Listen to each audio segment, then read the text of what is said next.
नगर निकाय के जनप्रतिनिधि हैं जो चुने गए थे, जिन संस्थाओं का गठन हुआ था, उन संस्थाओं के चुनाव नहीं करवा रही है और वन स्टेट वन इलेक्शन की बात करके लोगों को भ्रमित करने का काम कर रही है और ग्रामीण इलाकों में और शहरों में जो विकास के काम होने चाहिए जनप्रतिनिधियों के माध्यम से, उनमें रोड़ा अटकाने का काम कर रही है और राजनीतिक दुर्भावनाओं से उनको हटा करके बिना कोई वजह, बिना कोई जांच के, और दूसरी जब कोर्ट से स्टे लेके आ जाते हैं तो उसके बावजूद भी उनको वापस उस पद पे बहाल नहीं कर रही है। मैं आपसे निवेदन करना चाहता हूं कि जो कानूनी स्थिति है हमारे पंचायती राज की, हमारे नगर निकाय की और हमारे संविधान की, उसके बारे में मैं बात करूंगा। उससे पहले मैं निवेदन करना चाहता हूं कि 5 साल का कार्यकाल हमारी पंचायत राज संस्थाओं का और नगर निकाय की संस्थाओं का होता है, जिसकी व्यवस्था संविधान में भी है और इनके अलग अलग अपने अपने एक्ट भी बने हुए हैं, कानून भी बने हुए हैं और उनके अनुसार ही आज तक राज्य सरकारें राज्य निर्वाचन आयोग के माध्यम से चुनाव कराती आ रही है। आज वर्तमान में 49 नगरीय इकाई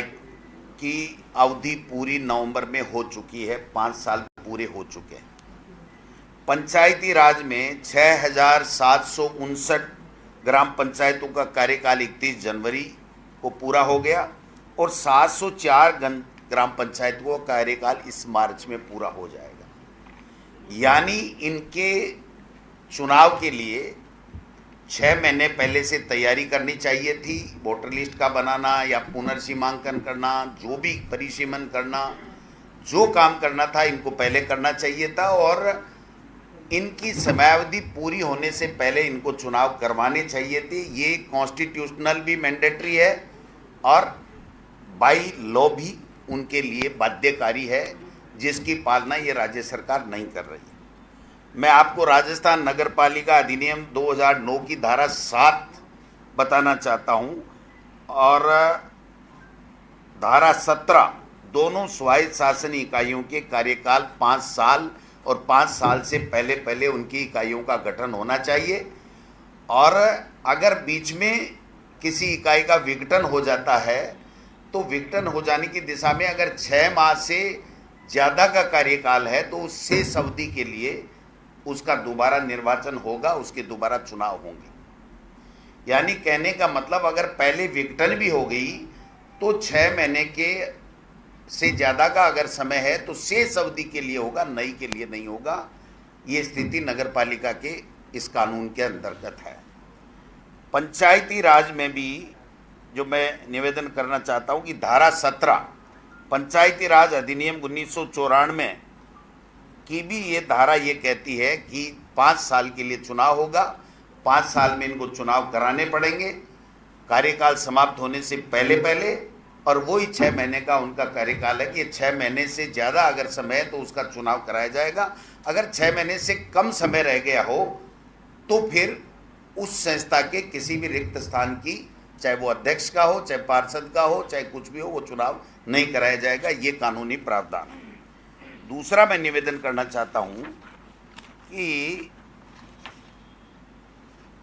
उक्त प्रावधानों के अनुरूप ही भारत सरकार का संविधान, जो संविधान जिसको भारतीय जनता पार्टी बदलना चाहती है, इस संविधान के अंदर भारत के संविधान के अनुच्छेद 243 ई व 243 यू में पंचायत व नगर निकायों के प्रथम अवधि जो इकाई का गठन होता है, प्रथम अवधि का मतलब उपसभापति या उप सरपंच या उप प्रधान का जो चुनाव होता है वो प्रथम बैठक माना जाता है। उसके 5 साल का कार्यकाल होगा और 5 साल के कार्यकाल के अंदर अंदर इनको चुनाव कराने पड़ेंगे। अब मैं निवेदन करना चाहता हूं कि ये सारी की सारी संवैधानिक और कानूनी रूप से होते हुए भी भारतीय जनता पार्टी ने एक लाइन, इस सरकार ने एक लाइन लिख करके कि 1 स्टेट 1 इलेक्शन की ओर हम कर रहे हैं, जबकि आज की तारीख तक अगर मीडिया के किसी साथी को विधानसभा में या मुख्यमंत्री जी ने या यूडीएच मंत्री जी ने या पंचायत राज मंत्री जी ने अगर कोई भी एक लाइन का भी मसौदा उन्होंने दिया हो कि ये स्थिति है और हम इसलिए वन स्टेट वन इलेक्शन कर रहे हैं, मैं समझता हूं कि आज की तारीख तक कभी भी कोई पब्लिक डोमेन में भी नहीं है और किसी कागज में भी नहीं है। जब इनको प्रशासक लगाया तो प्रशासक लगाने पे भी अपरिहार्य कारणों से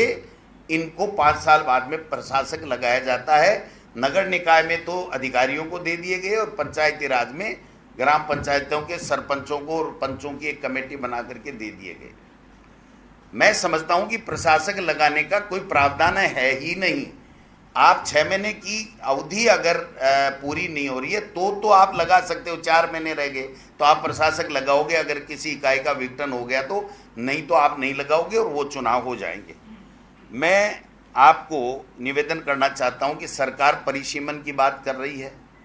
वोटर लिस्ट की बात कर रही है और किसी की बात कर रही है, लेकिन ये बात सुप्रीम कोर्ट और हमारा कानून इनको इजाज़त नहीं देता है कि इनके आधार के ऊपर आप चुनाव नहीं कराओगे। मैं आपको कहना चाहता हूं कि 2006 में अहमदाबाद म्युनिसिपल कॉरपोरेशन के मामले में, 2022 में के मामले में मध्य प्रदेश का मामला था, स्टेट ऑफ मध्य प्रदेश का, और अभी हाल ही में 2024 में हमारे स्टेट ऑफ पंजाब वर्सेज बेंत कुमार। बहुत महत्वपूर्ण बात है कि पंजाब का सरकार गई थी कि साहब हम परिसीमन कर रहे हैं, इसलिए हमको आप डेट बढ़ाने की अनुमति दीजिए। सुप्रीम कोर्ट ने कहा कि आप परिसीमन, वोटर लिस्ट या कोई भी ऐसा बहाना नहीं ले सकते, आपको मैंडेटरी है इस कानून के मुताबिक, संविधान के मुताबिक और स्टेट के कानून के मुताबिक कि आपको 5 साल के अंदर अंदर चुनाव कराने में, आप 60 दिन के अंदर अंदर चुनाव करवाइए और आप अपनी कार्यक्रम कीजिए। आज राज्य निर्वाचन आयोग राजस्थान का बिल्कुल बंद पड़ा है। मैं कह रहा हूं कि ये पूरी तरीके से उस इकाई का कोई एग्जिस्टेंस ही नहीं है, रीढ़ की हड्डी नहीं है राज्य निर्वाचन कमीशन में कि वो इनको सरकार को कह सके, और सरकार की तरफ से उनको किसी तरीके की बात नहीं की जा रही है। ये जो सुप्रीम कोर्ट का फैसला है मैं आपके साथ में शेयर करूंगा, उसमें बाकायदा लिखा हुआ है कि ये परिसीमन के या वोटर लिस्ट के आधार पे आप नहीं कर सकते। आज भरतपुर का जो चुनाव था जिला प्रमुख का, जगत सिंह जी एमएलए बने, आज 15, 16, 17 महीने हो गए, आज तक चुनाव नहीं कराया। बहाने, वोटर लिस्ट का बहाना कि पुनरीक्षण कार्यक्रम चल रहा है, ये चल रहा है, कोर्ट का आदेश आ गया, उसके बारे में भी मैं बताऊंगा। गंगानगर में 1 वार्ड का चुनाव करा दिया, 1 वार्ड खाली रख दिया, कार्यक्रम घोषित कर दिया, और गंगानगर के जिला परिषद का जिस दिन नॉमिनेशन होना था उस दिन रात को, पहली रात को उन्होंने पुनः कर दिया, क्योंकि दोनों जगह कांग्रेस का बनता। गंगानगर में पहले से कांग्रेस के हैं और वहाँ पर कांग्रेस का 100% बनता, और इनका खुद का निवास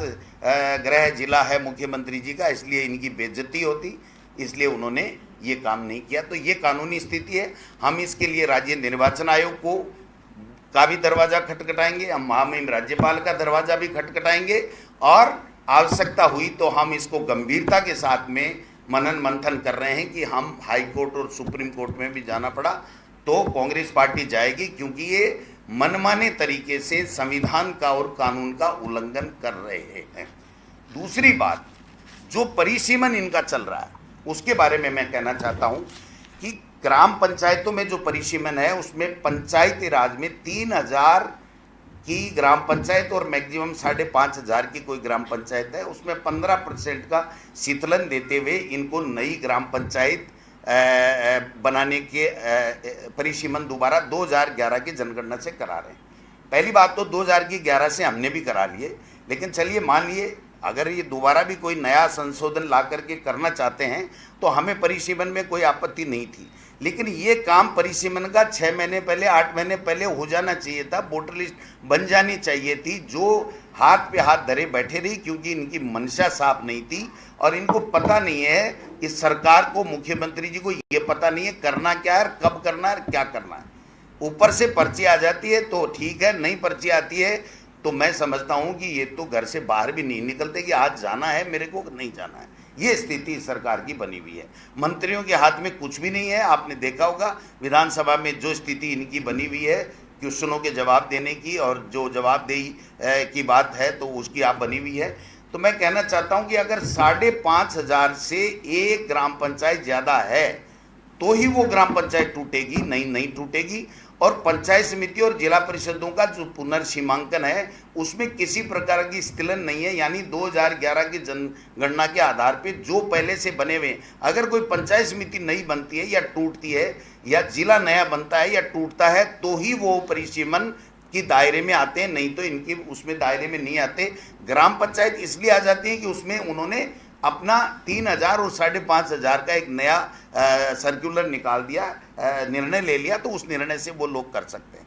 नगर निकाय के अंदर इनके वार्डों का पुनर्निर्धारण के लिए इन्होंने कहा, जनसंख्या के आधार पे कहा, लेकिन